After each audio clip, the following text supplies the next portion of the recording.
दुनिया की 5 सबसे बड़ी चोरियां। चोरों ने ऐसा प्लान बनाया कि दिमाग घूम जाए। World biggest robbery.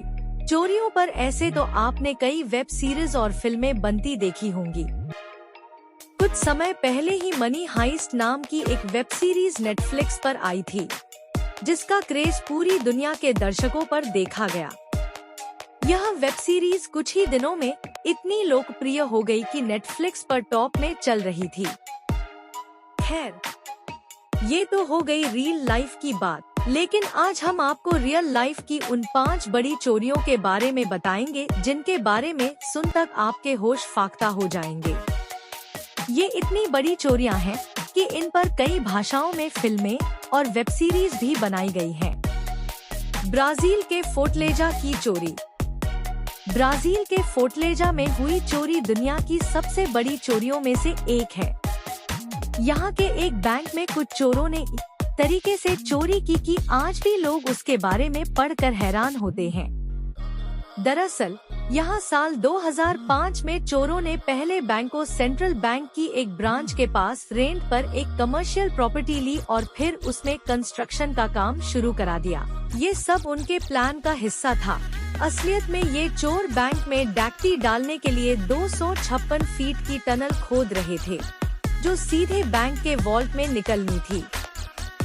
कुछ दिनों में जब उन्होंने टनल खोद ली तो उसके बाद उन्होंने बैंक में डकैती डाली और करीब 3.5 टन ब्राजीलियन नोट ले उड़े। इस चोरी में तकरीबन 500 करोड़ रुपए से भी ज्यादा लूटे गए थे। सेंट्रल बैंक ऑफ इराक की चोरी। साल था 2003। इराक के बगदाद में लोग अपने काम में मशरूफ थे, इस बात से अनजान कि उनके शहर में आज दुनिया की सबसे बड़ी चोरियों में से एक को अंजाम दिया जाएगा। बगदाद के सेंट्रल बैंक ऑफ इराक में हुई चोरी को लोग दुनिया में अब तक की सबसे बड़ी बैंक चोरी के तौर पर देखते हैं। कहा जाता है कि इस चोरी में तकरीबन 7,000 करोड़ रुपए लूटे गए थे। हालांकि इस चोरी को लेकर एक अफवाह ये भी है कि इसे कराने का निर्देश खुद तानाशाह सद्दाम हुसैन ने दिया था। इस बात को तब और हवा मिली जब सद्दाम हुसैन के घर पर एक बार रेड मारी गई तो उसके यहाँ से तकरीबन $650 मिलियन बरामद किए गए। इटली का बदमाश और लंदन में चोरी। इटालियन माफिया एक समय में पूरी दुनिया में हुकूमत करते थे। उस वक्त कहा जाता था कि दुनिया का शायद ही कोई ऐसा देश हो जहां इस माफिया के सरगनाओं का कोई मुखबिर ना हो। इसी इटली का एक कुख्यात अपराधी वेलेरियो ने साल 1987 में लंदन में एक बड़ी चोरी को अंजाम दिया।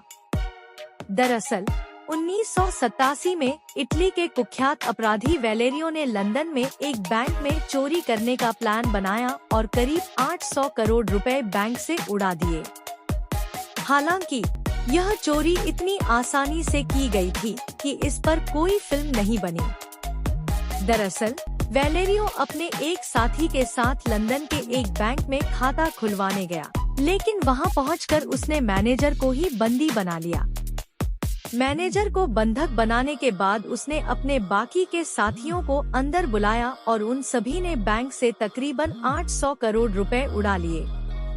इस चोरी को अंजाम देने के बाद वेलेरियो साउथ अमेरिका भाग गया और कुछ वक्त तक आजादी से अपनी जिंदगी के मजे लेता रहा।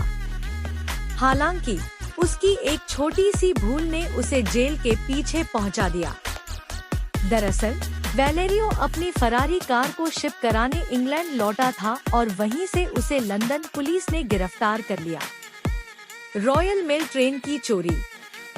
रॉयल मेल ट्रेन की चोरी को जिस तरह से अंजाम दिया गया था, उसको लेकर कई फिल्में और वेब सीरीज बनाई गई हैं। इस चोरी को साल 1963 में इंग्लैंड के बकिंघमशायर में अंजाम दिया गया था। दरअसल रॉयल मेल ट्रेन कीमती सामान से भरी ग्लासगो से आ रही थी। वहीं इसे 15 चोरों ने महीनों पहले से की गई प्लानिंग के अनुसार अंजाम दिया था। हुआ यूं कि पहले चोरों ने पटरी पर लगे सिग्नल के साथ छेड़छाड़ की, जिसकी वजह से रॉयल मेल ट्रेन एक सुनसान इलाके में रुक गई और वहीं पर उसे लूट लिया गया। इस चोरी में करीब 33 करोड़ रुपए लूटे गए थे। डनबार बैंक की चोरी। डनबार बैंक की चोरी ठीक वैसे ही की गई है जैसे फिल्मों में दिखाई जाती है। इस चोरी के तरीके के देखकर बिल्कुल कहा जा सकता है कि चोरों ने किसी फिल्म को ही देखकर ये प्लान बनाया होगा। दरअसल 1997 में अमेरिका के लॉस एंजेलिस स्थित डनबार बैंक में एक चोरी हुई थी, जिसका मास्टरमाइंड इसी बैंक में काम करने वाला रीजनल सेफ्टी इंस्पेक्टर था। रीजनल सेफ्टी इंस्पेक्टर ने अपने 5 दोस्तों को चोरी करने के लिए मनाया और बैंक की हर कमजोर कड़ी के बारे में उन्हें अच्छे से समझाया। इसके बाद आसानी से उन्होंने गार्ड्स पर काबू पाया और 150 करोड़ रुपए से ज्यादा कैश लेकर फरार हो गए।